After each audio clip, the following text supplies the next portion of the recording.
Thank you, Jesse Ventura, Governor, for showing up here today. Would love to hear a few words from you. Thank you.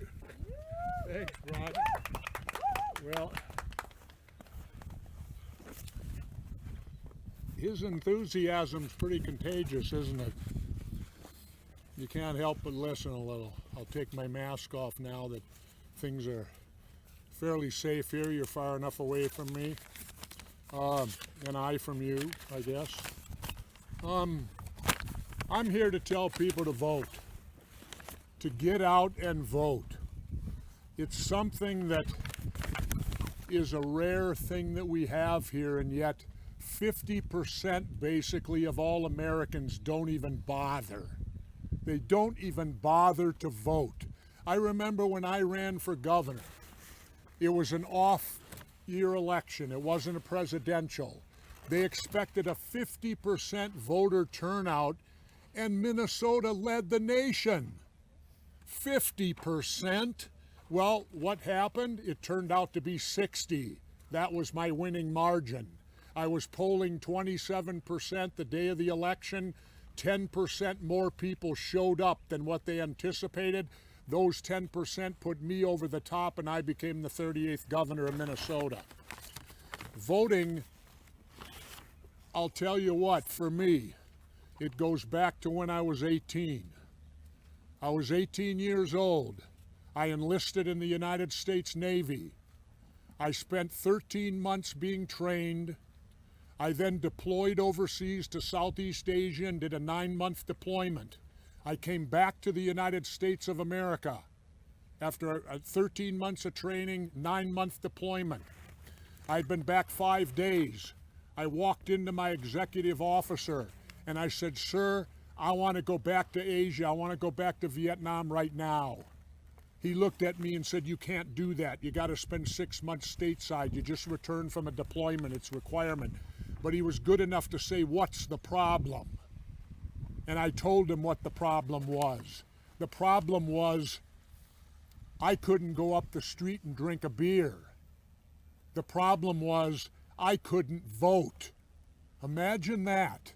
I could go to fight for my country, potentially kill for my country or be killed, and yet I wasn't allowed to vote because voting for 18-year-olds didn't come in until 1972.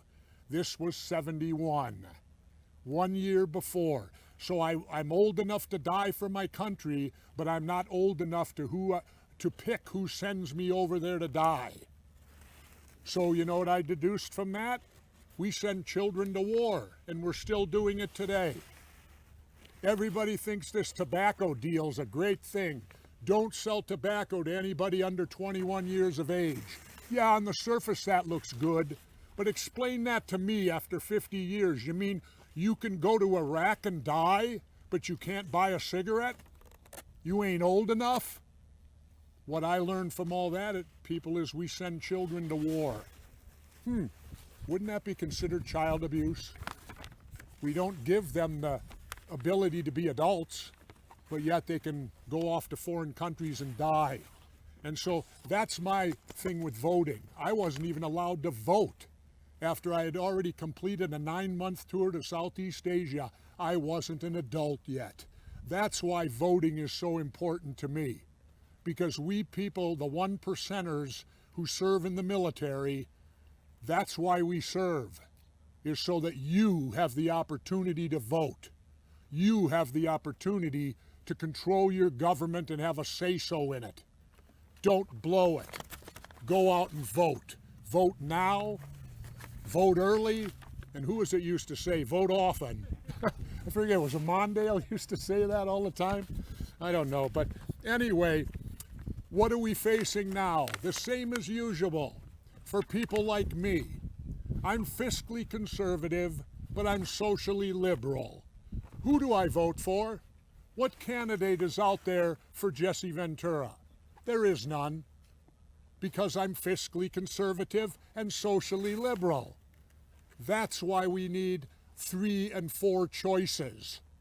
We have a two-party monopoly right now, a two-party dictatorship. I believe Ralph Nader used to call it that, the two-party dictatorship.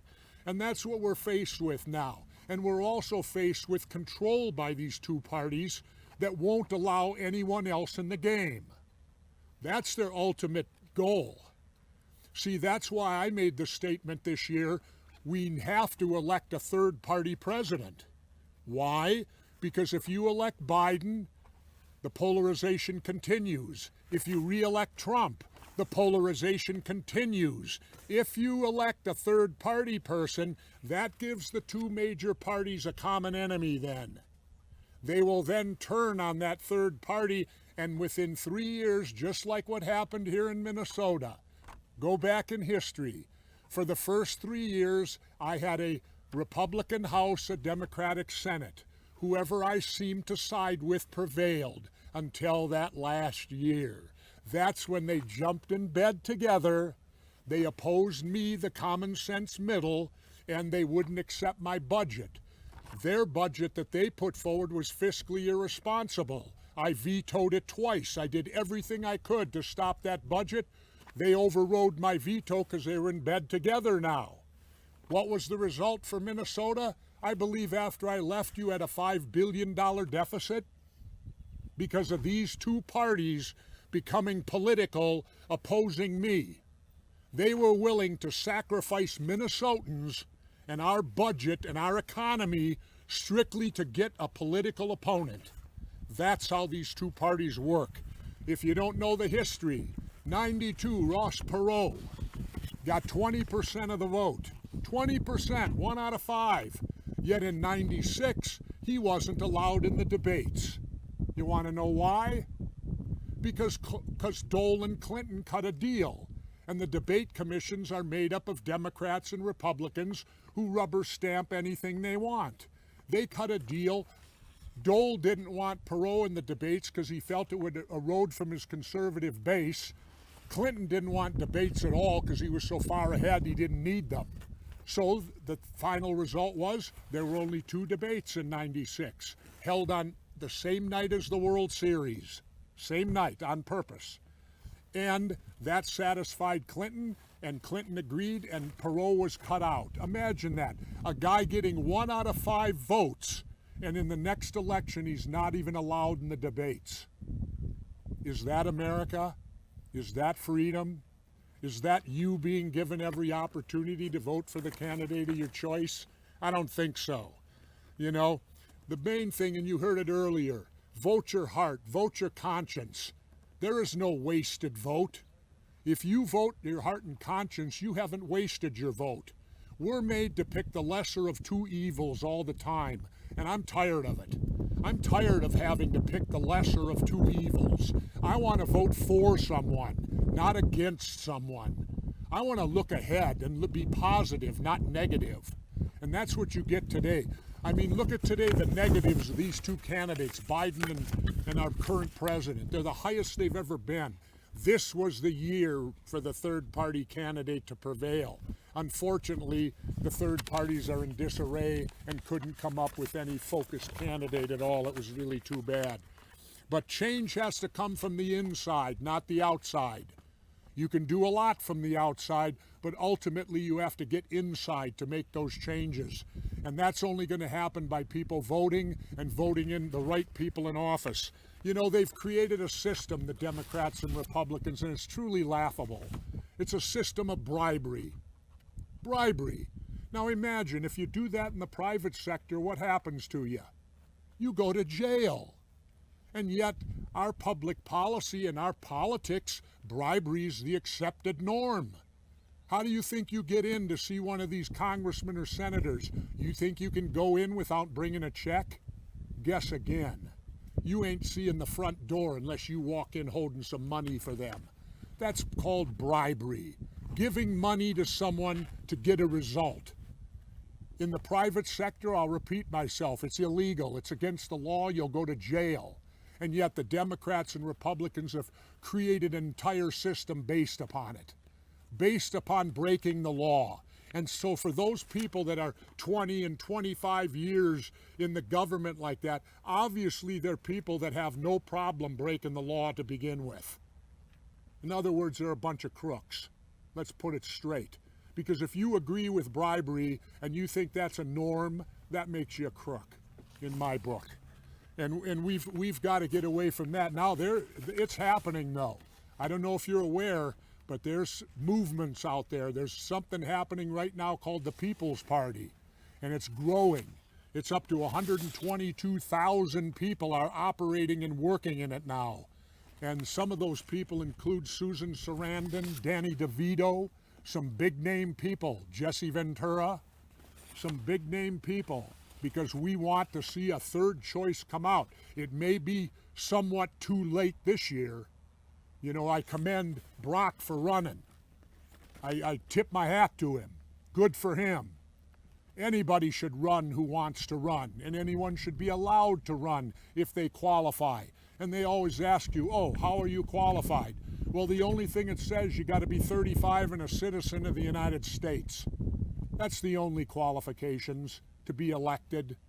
And so that's my point today, is that we get out and vote, people, because there's veterans out there that gave their lives for you to have that opportunity to cast your vote. And I'll tell you something, right now, I'm losing a lot of faith in America. I am. I'll tell you, I'm glad that right now we're not faced with World War II, where my mother and father are both veterans. Not many people can say their mom is a World War II veteran. My mom's buried at Fort Snelling. But the country sacrificed in World War II. Do you think there would have been any argument over wearing a mask for the people of World War II? I'll tell you, if we behaved like we are right now, Hitler would have won. He'd have won, because this country won't face any type of, they don't want to sacrifice.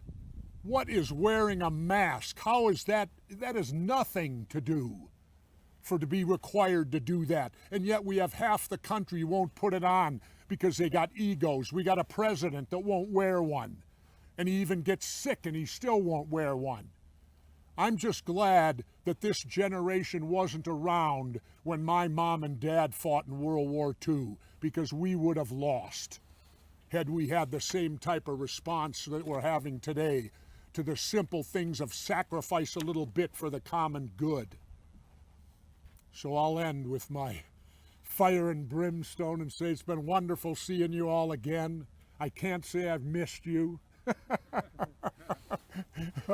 But who knows what'll happen in the future, you know, on all of this. But I can't, again, emphasize to people, please get out and vote. I can't encourage you more how important voting is. Let your voice be heard, and it's not a waste. Don't ever buy the fact that your vote is wasted. If you vote your heart and your conscience, you haven't wasted anything. You've done your civic duty, and it's your duty to do that.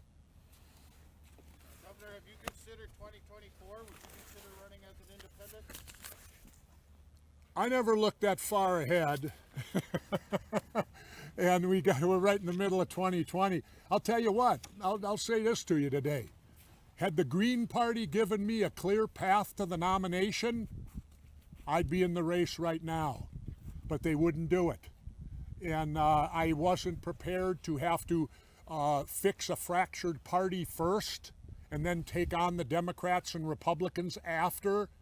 That would require a Superman, and it's not me. Governor, how about ballot access? Because of people like Senator Barkley and Minnesota's percent threshold, there was ballot access. Do you think there's currently enough ballot access in Minnesota and across the country for third parties? No, not right now at all. I mean, the two parties do everything they can to destroy any third party. That's number one on their priority list. They do not want competition. They want only themselves to be players in the game. And that's when you'll see them team up, like they did against Perot, you know, and not let him in the debates. What about the marijuana parties? In Minnesota, there are two major parties that are in marijuana parties. Do those interest you at all? Are you interested in voting? Well, first of all, they're obviously not doing a good job. It's still illegal here, isn't it? We're missing the boat on cannabis. The ship's leaving the harbor and Minnesota's standing on the pier. Did you see the other day, Illinois 1 month in July in the middle of the pandemic, cannabis, $71 million of revenue in the state of Illinois. Jesse Ventura tried to legalize it way back when I was governor.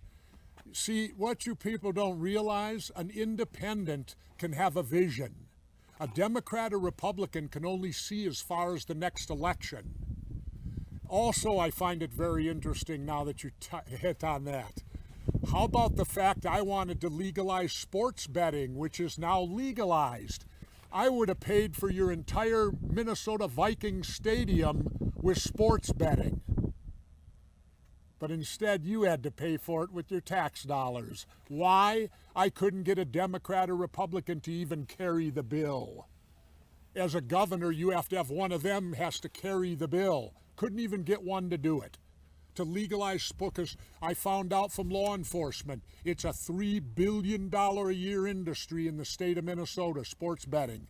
That means if we act as the bookie, we get 10%. That's $300 million a year. You could have built that Viking stadium in 4 years just on sports betting alone. So I was, look at, and it's all being legal now. 20 years after I leave office, the light bulb goes off for the Democrats and Republicans. 20 years later, that's the difference, people. An independent can take a view of what I do today, what impact will it have 20 years down the road. Where Democrats and Republicans, they look only to the next election and about keeping the power. Governor, I didn't actually hear you say vote for Brock. Are you asking people to vote for Brock? I'm asking people to vote their heart and conscience. I'm not particularly asking them to vote for anyone. That's their choice. Brock is a third-party candidate. I commend him for it. I asked him today, why are you doing this? And he gave me a great answer. He loves the country. And that's good enough. Good enough answer. Who are you voting for? I already voted. Will you tell us who you voted No, for? Okay. it's my business. No, I voted a week ago. Do you watch debates for him? No, I won't watch them. For what? For what? I mean, you know what you're going to get. You know what you got. There's no reason to watch the debates. You got the two parties and your choices are clear. You want Trump or you want Biden. You know, you're going along with the two-party dictatorship that we have in this country. It's the only choices you got, I guess. But I guess I'm on the ballot in Alaska. So classic third-party question for both of you gentlemen. If in fact in this state here or another state, the third-party candidate ends up essentially playing spoiler, and the candidate that, you know, we end up with Donald Trump, who I think you like less, Governor. That's the biggest lie perpetrated by the two parties and you, the media. How is voting your conscience and your heart wrong? I didn't say it was wrong. I said it's math. It what? Math. No. You take away votes from one candidate. No, you don't. How do you you're insinuating then we'd automatically vote for them? That's a pretty big insinuation on your part. How do you then determine who we would vote for if we vote? Okay, when I voted for Ross Perot, if I wouldn't have had him to vote for, how do you know who I would have voted for? You don't.